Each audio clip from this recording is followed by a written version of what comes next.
It is one of the hot topics here in Hampton Roads, fixing our transportation problems. Governor McDonnell came here today to sell his plan to improve roads and rails. And 10 on your side's Andy Fox caught up with him at the Newport News shipyard. Andy?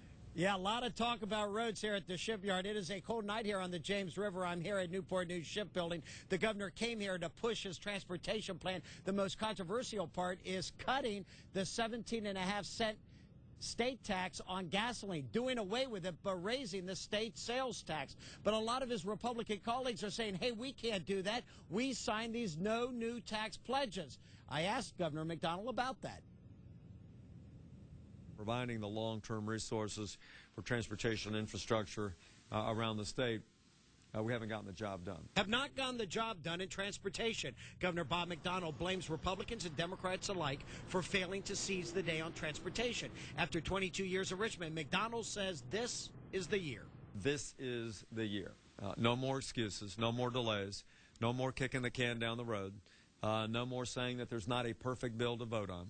McDonnell says we must address the transportation issue once and for all because it is destroying Hampton Roads' quality of life. If we can't move goods to market quickly, if we can't move people to and from their jobs, then we're not going to see businesses grow. And it's about that simple. The General Assembly will take up the transportation bill next week. The Monitor Merrimack was built for about $400 million. Governor, I don't think we can put the light bulbs in that tube for $400 million now. That should serve, though, as an example of just how much construction costs have increased in the last 20 years.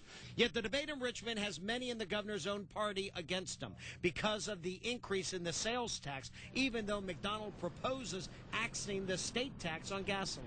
This is tax reform. It's not a tax increase, and they ought to vote for it. And I've asked for their help, and a number of people have come on board to support it.